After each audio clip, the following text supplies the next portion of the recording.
ये कहानी है एक बाप बेटे की जो स्कूटर पर कहीं पर जा रहे होते हैं। तभी जो बाप होता है उसकी नजर पड़ती है रोड के साइड में कुछ लड़कों के ऊपर जो कि कीचड़ में कुछ ढूंढ रहे होते हैं। तो अपना स्कूटर वहां पर रोकते हैं और जाकर के उनसे पूछते हैं कि बेटे क्या ढूंढ रहे हो यहाँ पर। तो उनमें से एक बोलता है कि आपको दिख नहीं रहा है कि ये सामने सोने का फल है, हम उसको पाने की कोशिश कर रहे हैं। उसकी ये बात सुनते ही पिता का ध्यान जाता है उस सोने की फल की तरफ जो चमक रहा होता है।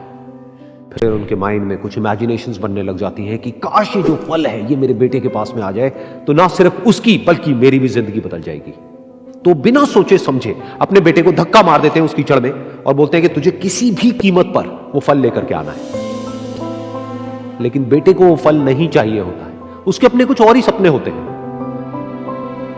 वो बहुत कोशिश करता है अपने पिता को ये समझाने की कि मेरी खुशी इस फल में नहीं है, मेरी खुशी कहीं और है, मेरे सपने कुछ और है। लेकिन उसके पिता उसकी एक नहीं सुनते हैं। वो उसको धक्का मारते हैं उस कीचड़ में और बोलते हैं कि मैं तुझसे पूछ नहीं रहा हूं, तुझे बता रहा हूं कि तुझे वो लेकर के आना है। तो वो बेटा भी अपने बाप के सपने को सच करने के लिए अपनी पूरी जान लगा देता है और पूरी कोशिश करता है कि किसी तरीके से उस सोने का फल उसके हाथ में आ जाए।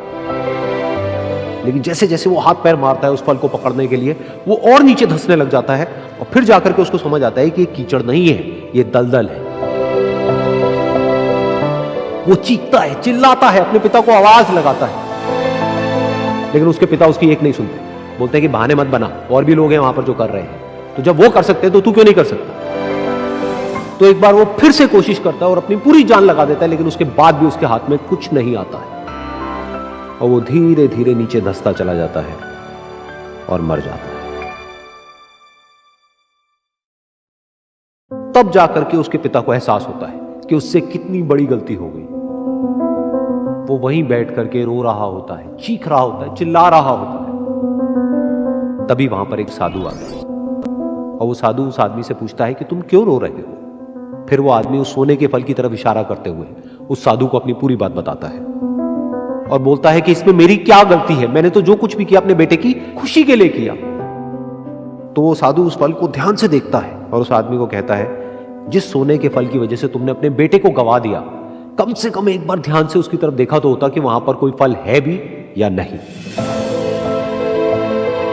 ये सुन करके उस आदमी को गुस्सा आया और उसने कहा कि सामने तो दिख रहा है फल, आपको नहीं दिख रहा क्या। तब वो साधु उस कीचड़ के ऊपर एक पेड़ होता है जिसकी तरफ इशारा करते हैं और बोलते हैं कि वो जिसे तुम देख रहे हो वो उस फल की परछाई है, असली फल वहां पर उस पेड़ के ऊपर है।